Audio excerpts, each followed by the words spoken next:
What's up, everybody, and welcome to another episode. Hit the like button, subscribe to my channel, and share the video. Hit the join button and become a member. Why? Well, members get exclusive content. Hit the bell icon on my channel so that you will receive a notification every time that I drop a video. And you can go and check the video out and leave a comment and leave a like if you support me and support the content. Support the Go Up movement, the Stay Free People movement. This story takes us to the Los Angeles County Jail. Yes, back to the Los Angeles County Jail, where the violence was rampant and the riots with the Southsiders was constant and everyday occurrence. And this riot transpired just weeks after the riot that I just brought you with the Woods, the Whites, over the riot that transpired in Lancaster State Prison back in 2001. And back in the county jail in the 90s and in the early 2000s, they had what they called the state module. That was in 3800, the state module. So everyone who had been to prison before and that was heading to prison, possibly fighting a case that can land you in prison, they put them in a state module. They no longer have this, but they had it at this juncture.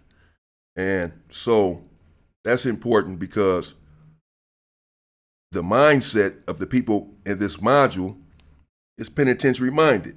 Most of the people who are in this module had already been to prison.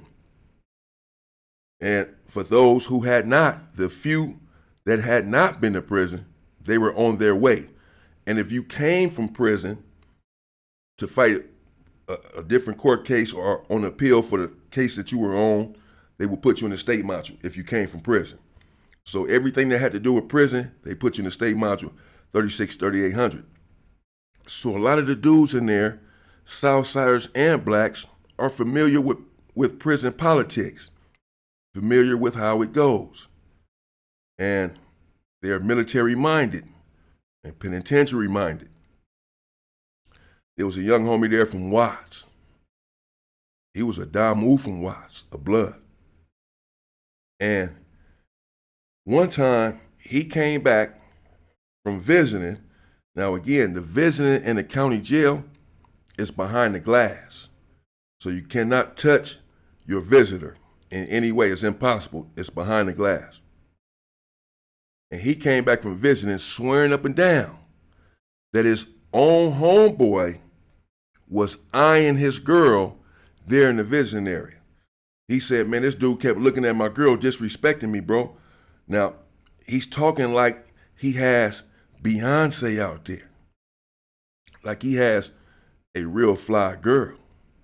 Now, some dudes are like this, particularly people who are fighting strong cases and may go to prison. They want to get married or whatever. They want to keep their girl if they're facing a lot of time in prison. So he used to talk about his girl a lot and be sort of stuck on her. So people don't really know if he's really accurate in saying that this dude was standing out. The dude that he's accusing of staring at his girl, again, this is his own homeboy. And he said, man, I wasn't staring at his girl. Man, this dude tripping. His girl, the dude told me later, his girl, he said, bro, his girl be out there looking around, looking all in people's window and all of this. I said, yeah. He said, yeah, man, she out there disrespecting him. And she ain't all that. He thinking everybody want to look at his girl, bro. She ain't all that because him and the dude had ended up squabbling. The young Damu from Watts had ran into the dude's cell and they squabbled up. He knew it was coming. They had decided they was going to squabble up over the situation. They was homies and they squabbled it and then let it go. But his homie was still upset, low key, because he's saying, man, this dude going to fight me over this broad. And I wasn't even looking at her, bro. She's looking at me. She's looking in the window. She's looking all in the back of her. She's looking all around. I said, yeah. He said, yeah, man. You know, he need to check her. He said, and he talking like everybody want her. My girl that I was out there with looked way better than her. His girl, nah, man. She ain't no damn Beyonce. She got a body like J-Lo, but a face like hell no. I said, oh, damn. Okay, so they squabbled, and that was over. Now, a few days later, after they squabbled, and the visiting happened again, so about a week later, the very next week, the same dude comes back from Watts, the blood, and now he says that the Southsider was looking at his girl. Now, I'm skeptical immediately because everyone don't know what the one dude had told me that he squabbled with. They just know that he accused him of looking at his girl and that was it. But dude just left it like that. But he told me that what was really going on out there, that his girl was a looky-loo. That she had a propensity to look around, perhaps trying to see what she could. Some people do this. So when he comes back and says that the Southsider now was looking at his girl, immediately I'm skeptical. But I can't just write it off. I don't know. I wasn't there. He could be telling the truth. But the dude has already told me, he's already maybe influenced my mind about how this dude is over this particular woman, his baby mama. You know, he thinks everybody wants her, and he's always ready and willing to fight over her. And I know that if he's accusing a Southsider of looking at her, this ain't about to go well. You can't just run in his cell and fight him, and that's going to be it, bro. We all won't have to be involved. So he told his homies what happened out there. We all discussing it in the day room. I was not the leader in the module at this time. I had the module before I went to High Desert, and I later on had this same module. But I had it even at a young age in 1999. I had the module before I left to High Desert. Even as a young man, I was a leader. At this time, I have influence in the module naturally, but I'm not the shot caller. The actual shot caller, he went and talked to the Southsider shot caller. Now, some Southsiders that are there, these are some strong dudes. They have been to prison. They know what's going on. They carry knives right here in the Los Angeles County Jail.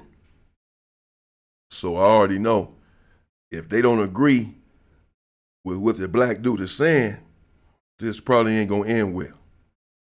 So they went and talked to him, the leaders, and told them what the young homie from Watts had came and said, how it all went down.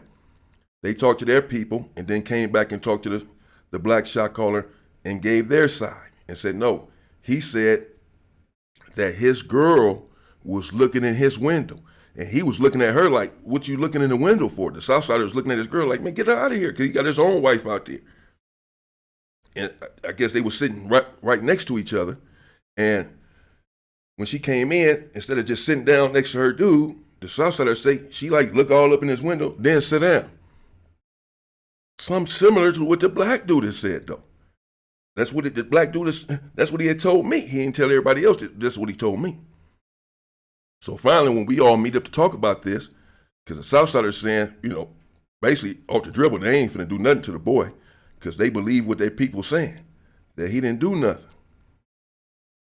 And this dude right here from Watts, he's saying, basically, he wants to squabble the dude from Southside. He wants to run up in his cell and squabble him. We're telling him, obviously, he ain't been in prison before. This is not your homeboy that you just ran in the cell and fought. It's not going to happen like that. It's not going to end like that.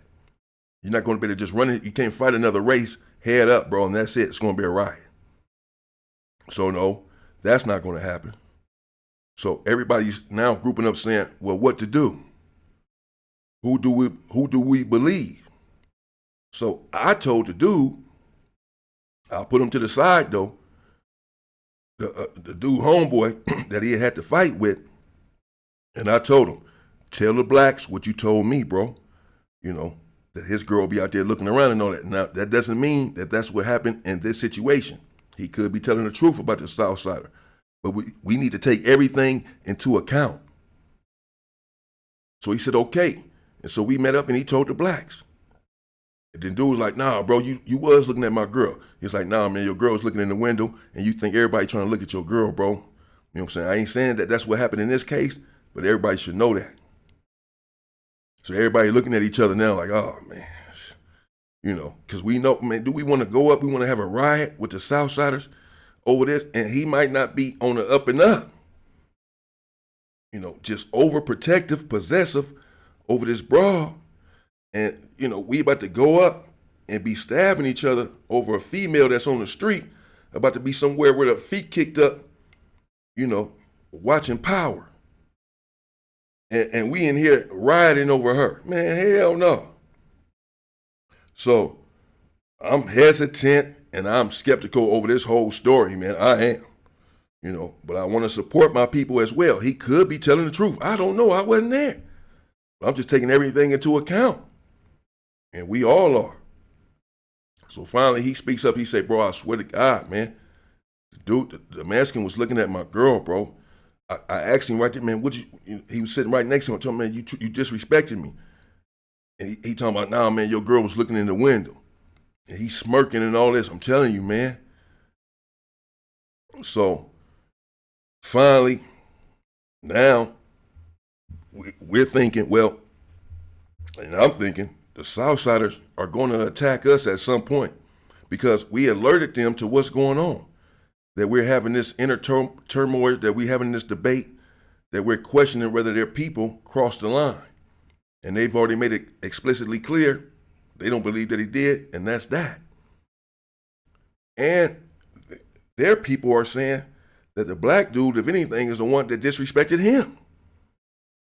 So we're thinking, man, we're going to have to go on the offensive because really the leadership made a mistake going to talk to the Southsiders from the beginning if they wasn't sure exactly what had transpired yet. And so now we're in a quandary. And I don't want to be caught slipping with my guts hanging out because we're waiting to see if they're going to attack us. I have never believed in that. So the decision was made by everyone, not me. I wasn't the shot caller. But the decision was made. There was some strong black dudes there that had been to prison. It was the state module, the prison module, if you will. And a lot of dudes that were on their way to prison, and hell, they wanted to start training anyway, basically. This is not a game and not a joke. This is not a training exercise. People's lives are at stake. And I understood that even then. And so we decided that when we went to the roof again, that we would attack. That's virtually the same way that we attacked the whites before, just weeks before, that we would wait until the door closed. But when we first go out to the roof, everybody start spreading out, doing their regular stuff. Do not group up and look suspicious. This is what we all came to. Start playing basketball, start running laps, everybody start doing their regular stuff. And then everybody be paying attention though. And as soon as the door closed, that's our cue. We're all going to meet up on our side of the basketball court. As soon as the door closed, everybody run over there, converge over there together so we all can be accounted for. And then we attack together. That was the plan. So someone said, well, what about the Woods? We just attacked them a few weeks ago. This is going to be the perfect time for them to try to get some get back. We don't want to be over here preoccupied with the Southsiders, and the Woods are back here putting knives in our back because we wasn't thinking about them. They want some get back because they just got their ass toe up. They want some get back, and this would be the perfect time for them to get it. And we know how they like to help the Southsiders anyway. So we might as well attack them too, just for self-preservation. So we ain't caught slipping, bro. Thinking that they cool or something. And we just had a ride with them a few weeks ago. So we all agreed, okay, fine. It's only a few Woods there at this time that was left, 7 or 8 of them. Probably gonna be 4 or 5 of them that actually come out to the roof. So it's like, all right, no big deal. The South Side and the black numbers were pretty much even. There was plenty of Southsiders in the module, plenty of blacks in the module. And, well, they called roof, nighttime, night roof. It was about 8 o'clock at night. It was dark outside. And everyone had a tool. Everyone had plenty of time to prepare and have a weapon. And again, these are penitentiary-minded people. They wasn't going to be caught out there naked. Certainly, every Southsider was going to have a weapon because it's just in my mind, just knowing what I know about them, that they're going to try to attack us. I just believe this shit. I just had a feeling. Something was just telling me they're going to try to move first, bro. It's tension in the module while we waiting on this roof to come. That can also be considered a mistake that we was even waiting for roof, because that was like a week between the time we decided to get off on roof and actual roof time. And they could have attacked us anytime in between. But they didn't. I'm thinking they waiting on roof also. Plenty of room out there to get it in, without all these confinements that you're going to have in the day room with these tables and walls and bathrooms and all of this stuff, TVs and stuff. So I'm a bit nervous and I'm a bit anxious because I'm thinking again, they're going to try to move first, but we're not going to give them a chance because it's already decided what we're going to do. As soon as that damn door closed, if they're going to attack first, we're going to be attacking at the same time, because I'm talking about as soon as the door closed, we going up. And they called roof and they called nighttime roof. And everyone was prepared. Everyone had a tool. And we went out there. And the plan was already in place. We already knew what to do. And we were just waiting. I was close by the door. And as soon as the door closed, I ran by the basketball court. We all did. We all ran over there. And we met up together. And then we attacked the Southsiders and the whites. What the hell? Because we know they were going to try to get involved anyway at some juncture. And the Southsiders, well, they were ready because they was about to attack our ass. They was ready. Every single one of them had a weapon. Every one of them put out a weapon, bro. I'm sitting right there looking at them like this shit is crazy. They was ready. They was going to attack us first. In fact, when it was over, just to jump to it real quick, when it was over, and we all sitting out there basically laid out, and the police out there, they controlled everything. One of the Southsiders was like, you motherfuckers lucky. Motherfucker, we was about to get you motherfuckers. Swear to God. He said it. And another Southsider told him, hey, shut the fuck up, S.A. Shut the fuck up. And he didn't say nothing else. He said it just like that. Shut the fuck up, S.A. And he didn't say nothing else. But he was mad. Because we had took off first, and, shit had just went down. We was mad. They was mad. Everybody mad when the riot happens. Nothing wrong with it. He was mad. He said, motherfuckers, but we was about to get you motherfuckers. You know what I'm saying? Yeah, I know it. I knew it. He ain't had to say it. I already knew it. They was prepared. So anyway, we going up. Dude from Playboy Gangster, he hit me right here in the wrist. I don't know if y'all probably can't see it, but it's a little deep cut right there that I got on my little right wrist. He trying to hit the Mexican, and I'm right next to him, and he hit me and cut me right there. Still got the little scar right there. The homie from Playboy Gangster. But we swinging our weapons, and they're swinging theirs. And at the end of the day, long story short, 6 people went to the hospital, bro. I remember clearly 3 Southsiders and 3 blacks with stab wounds. None life-threatening. No one died. Nobody lost a lung.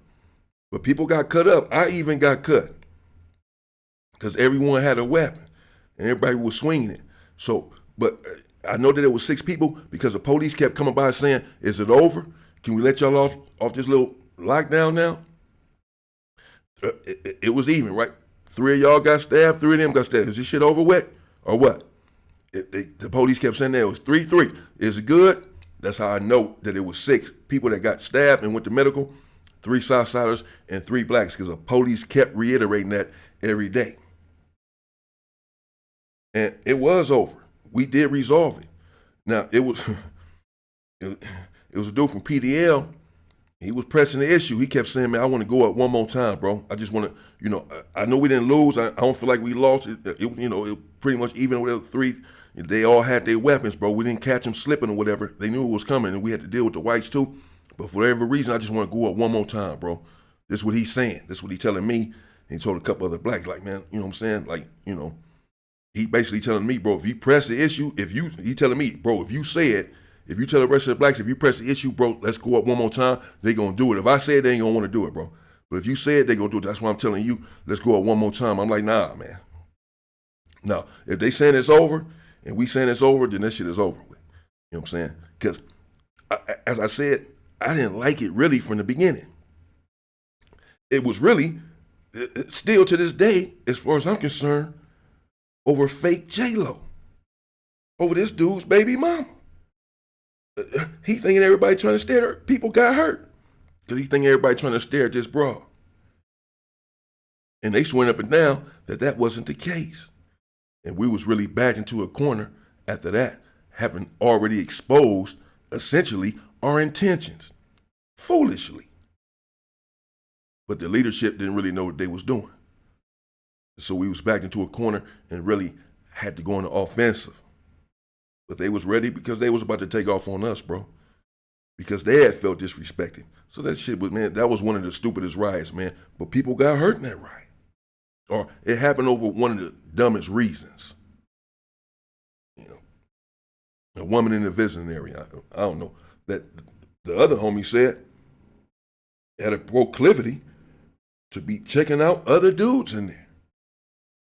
And I know of situations where women that came in the visiting area and hooked up with another dude that was locked up while a dude was right there, unbeknownst to him. So I was skeptical. But that was the call that was made, and far beyond me to go against any of the protocol. I had to get involved, and that's how it went down. It was crazy. It happened right there on the roof. Y'all can check it out. Y'all probably know about it. Man, it was crazy. 1999, on the roof, right there. Los Angeles County Jail. 6 people got hurt. But none life-threatening again. No life-threatening wounds, thankfully. But some people got hurt. Like 7 or 8 Southsiders got stabbed, and 7 or 8 blacks got stabbed. It's just that 3 from each group went to the hospital, went to medical, and got patched up a little bit, and then they, like 2 days or something, then they was back in the module. It's like that in county jail. You go back to the roof again the next time, all that, man. Ain't like prison. The police did it, they don't care. Ain't no long lockdown. They kept saying, man, is it good? Y'all good now? Yeah, we good. They let us off. That was it. But it was over. But that shit had happened. And we all agreed that it was over a reason that it shouldn't have happened over, really. We all was unsure about. This is the Southsiders and the blacks. We all came to this conclusion, like, man, we get into it enough.